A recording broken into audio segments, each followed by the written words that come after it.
Hi friends, இன்றைக்கி எங்கள் வீட்டில் என்ன சமையல் பார்க்கலாமா? உங்கள் வீட்டில் என்ன சமையல்னு மறக்காமல் எனக்கு கமெண்ட் பண்ணுங்கள்.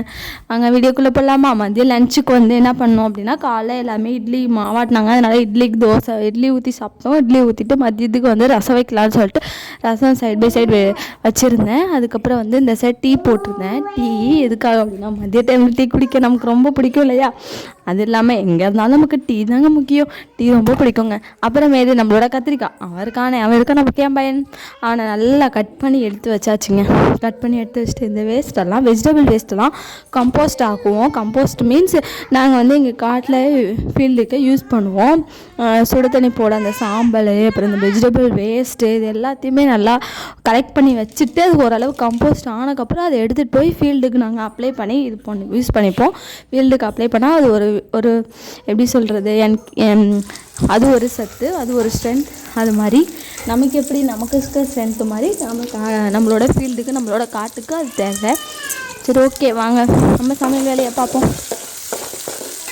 எண்ணெய் ஊற்றி சிம்பிள் டிஷ் தாங்க. சிம்பிளாக யார் வேணாலும் சமைக்கலாங்க. பேச்சுலர் கூட நம்ம சமைக்கலாங்க. சிம்பிளாக அவங்க வீட்டில் கத்திரிக்காய் இருக்கா, நம்ம கெஸ்ட்டு வந்துட்டாங்க, நம்ம 5 நிமிஷத்தில் சமைக்கணும் அப்படின்னா கவலைப்படாதீங்க. கத்திரிக்காய் எடுங்க, வெங்காயம் தக்காளியை கட் பண்ணுங்கள், டக்குன்னு போட்டு சமைச்சி ரெடி பண்ணிடலாம். அவங்களுக்கு சாப்பிடவும் கொடுத்த மாதிரி ஆகிடும். வாங்க எப்படி செய்யுதுன்னு பார்க்கலாமா? எண்ணெய் ஊற்றி கடுகு போட்டேன். ஆனியன் நல்லா ஃப்ரை ஆனதுக்கப்புறம் நல்லா கட் பண்ணி வச்சுருக்க தக்காளி குட்டியாக ஸ்மாலாக போதும். அது நீங்கள் எடுத்துருக்க கத்திரிக்காயோட குவான்டிட்டி அதிக கத்திரிக்காய் எடுத்திங்கன்னா ஒரு பெரிய தக்காளி போட்டுக்கோங்க. அப்படி இல்லைன்னா அப்படின்னா மீடியமான தக்காளி, ஒரு ஸ்மால் சைஸ் தக்காளி ஒன்று போட்டாலே போதும். புளிப்பு அதிகமாக இருந்தால் ரொம்ப இதாக இருக்கும்.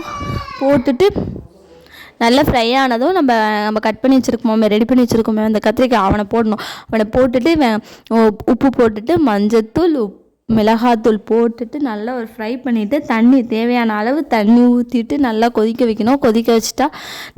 வைக்கணும். நல்லா கொதிச்சிருச்சு பாருங்கள். ஓரளவு பாயில் ஆகணும். நல்லா பாயில் ஆகி இந்த தண்ணியெலாம் கொஞ்சம் சுண்டணும். மீன்ஸ் கொஞ்சம் ட்ரை ஆகணும். ட்ரை ஆனிச்சுன்னா உங்களுக்கு தேவையான, உங்களுக்கு எப்படி செமி சாலிடாக வேணுமோ இல்லை சாலிடாக வேணும் அப்படின்னா நீங்கள் நிறையா தண்ணி ஊற்றிக்கலாம். ஓரளவு எங்களுக்கெல்லாம் செமி சாலிடாக இருந்தால் தான் கொஞ்சம் பிடிக்கும்.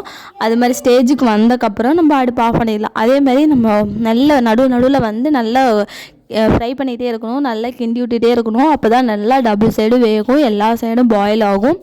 நல்லா பாயில் ஆகிடுச்சான்னு செக் பண்ணேன். நல்லா அமுக்கி பார்த்தேன். செக் பண்ண நல்லா பாயில் ஆனதுக்கப்புறம் ரெடி ஆகிடுச்சு. சாப்பாட்டோடு இந்த எண்ணெய் கத்திரிக்காய் போய் சாப்பிட்டா செம்மையாக இருக்குங்க. அல்டிமேட்டாக இருக்கும் டேஸ்ட்.